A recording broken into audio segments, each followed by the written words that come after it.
अस्सलाम वालेकुम दोस्तों, तुम देख रहे हो अपना पंजाब टीवी ते मेरा मेज़बान अफसाल अहमद। लो जी दोस्तों, बैठ जनाब लाइव मिल्किंग कराने लगे भाई, शायद थोड़ा छड़ के टोड़िया जे किन्ने दिनों की डिलीवर हुई इनकी भाईजान दूसरी चुआई होनी है। या दूसरे बच्चा की दिता बच्ची सूजी अच्छा पीछे माशाल्लाह बच्ची बड़ी लाजवाब जे। ए बैक साइड तो जनाब आर्डर चेक करना है, साफ सुथरा जनाब जानवर का आर्डर। गां की गां, मझ की मझ है जनाब, इस तरह जनाब फुल साइज जनाब जानवर जे। सिर तो जनाब जैन मैन मोनी जे बैठ।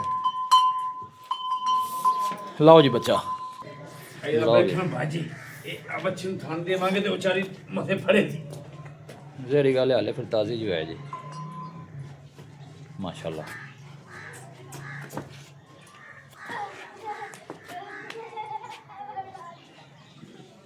ये नस्ल फ्रीजन चोलस्तानी भाई शायद दसी जर्सी चोलस्तानी अच्छा जर्सी चोलस्तानी।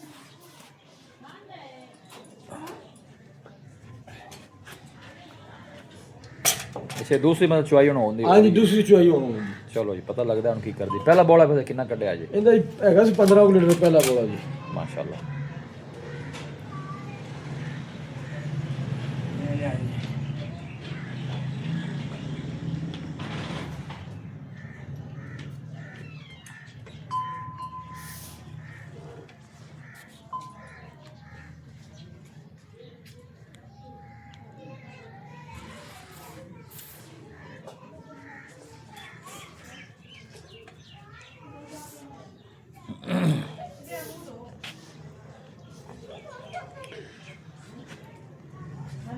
उन्होंने दीवारा में हथ लाई ठंडिया हुई पे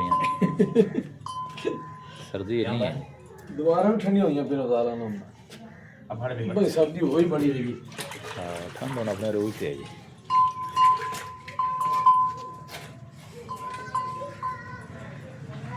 अब 13-14 दिन बाद आ जा थोड़ी धुप निकली।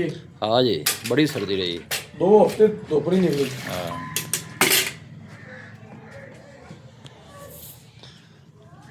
लो जी माशाल्लाह थाने भी तुम चेक कर सकते हो। चलो भाई धार मार का जरा ठीक है।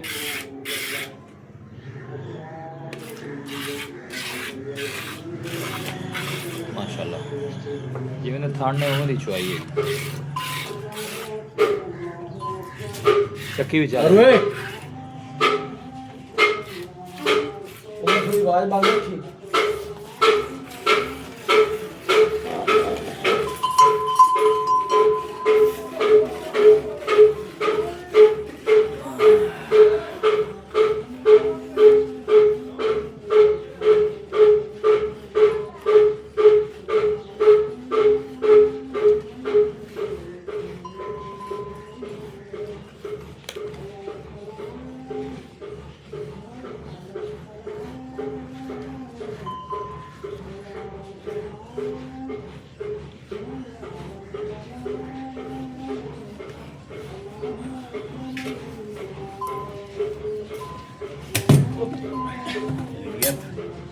चल इथे रख दे चुआई माशाल्लाह बड़ी सोहनी भाई थानी बेकीमता लगा हुआ बैठ। हाँ जी कोई शक नहीं जिवें थाने माशाल्लाह उवें दी जनाब टॉप क्लास चुआई भी तो थान दे सिर च हुंदी है ना जी। बिल्कुल जी बिल्कुल क्या बात है। पढ़ लो ये बाल्टी। हाँ अजे मियाँ ये आ देख ले वाकई बोला तैयार बिल्कुल जी आ दूजी चुआई का बोला नहीं।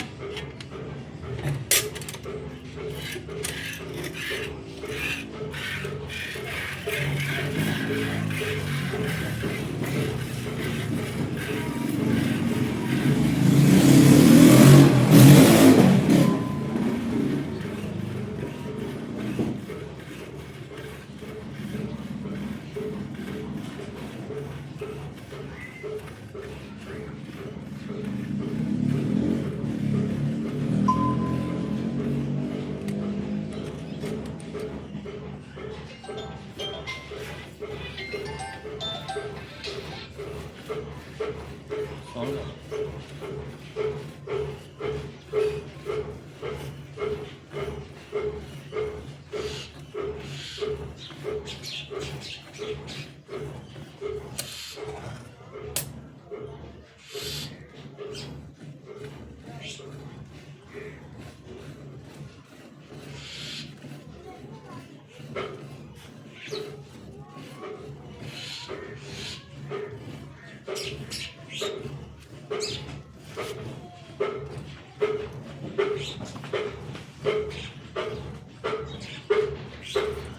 ਲਾਲਾ ਜੀ ਉਹ ਖੱਟਾ ਪਲੇਟ ਬੋਲਾ ਜੀ ਆ ਦੂਜੀ ਚੋਈ ਦਾ ਪਾਉ ਠੀਕ ਹੋ ਗਿਆ ਚਲੋ ਬਾਹਰੋਂ ਮਾਸ਼ਾਅੱਲਾ ਦੂਜੀ ਚੋਈ ਜਾ ਦੁੱਧ ਕਰਕੇ ਨਜ਼ਰ ਵੀ ਆਉਂਦਾ ਪਿਆ ਬੋਲਾ ਬੋਲਾ ਜੀ ਲਓ ਜੀ ਪਿਛਲੇ 2 ਥਣਾਂ ਦੀ ਜਨਾਬ ਹੋ ਗਈ ਜੇ ਮਿਲਕਿੰਗ ਹੁਣ ਅਗਲਿਆਂ ਨਹੀਂ ਹੋਣ ਲੱਗੀ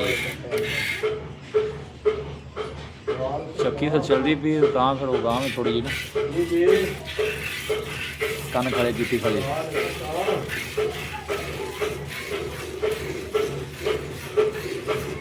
ਮਾਸ਼ਾਅੱਲਾ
ਸ਼ਾਇਦ ਕੀ ਮੁੱਲ ਕੀ ਗਾਂ ਦਾ ਇਹ ਸਵੇਰ ਦਾ ਭਾਈ 9 ਲੱਖ ਰੁਪਏ ਜੀ ਮੁੱਲ 9 ਲੱਖ ਹਾਂਜੀ ਯਾ ਬੱਚਾ ਫਾਈਨਲ ਕਿੰਨੇ ਦੀ ਦੇ ਦੇਣੀ ਫਾਈਨਲ ਯੈਸ ਨੋ ਜਿਹੜੇ ਗਾਣ ਪਸੰਦ ਆਵੇਗਾ ਜੀ ਜੀ 8,80,000 ਰੁਪਏ ਬੋਲਾ ਭਾਈ ਆ ਵੇਖ 8 ਲੱਖ 80 ਆ ਖੱਟਾ ਪਲੇਟ ਬੋਲਾ ਦੇਗਾ ਹੁਣ ਆ ਵੇਖ ਵਾਕਿਆ ਬੋਲਾ ਦਾ ਹੈ ਇਹ ਦੂਸਰੀ ਚੋਈ ਦਾ ਦੂਸਰੀ ਚੋਈ ਦਾ ਦੁੱਧ ਹੈ ਦੂਸਰੀ ਜਨਾਬ ਇਹਦੀ ਚੁਆਈ ਹੋਈ ਜੇ ਬਈ ਸ਼ਾਇਦ ਫਾਈਨਲ ਕਿੰਨਾ ਕਿਹਾ ਜੇ 8,80,000 ਰੁਪਏ ਯੈਸ ਨੋ ਜਿਹੜੇ ਬ੍ਰਾਂਡ ਪਸੰਦ ਆਵੇ ਕਾਲ ਕਰਨ ਦੂਜਾ ਕੋਈ ਵੀ ਨਾ ਕਰੇ ਲਓ ਜੀ 8 ਲੱਖ 80 ਰਾਬਤਾ ਨੰਬਰ ਬਈ ਸ਼ਾਇਦ 0306 85 32 614 ਮੈਂ ਫਿਰ ਦੱਸੋ 0306 85 32 614 WhatsApp ਨੰਬਰ ਵੀ ਤੇ ਕਾਲ ਨੰਬਰ ਲਓ ਜੀ ਬਾਈ ਸ਼ਾਇਦ ਜਨਾਬ ਰਾਬਤਾ ਨੰਬਰ ਜੇ ਕੋਈ ਬਾਈ ਪਰਚੇਜ਼ ਕਰਨਾ ਚਾਹੇ ਜਨਾਬ ਇਸ ਨੰਬਰ ਤੇ ਰਾਬਤਾ ਕਰ ਸਕਦਾ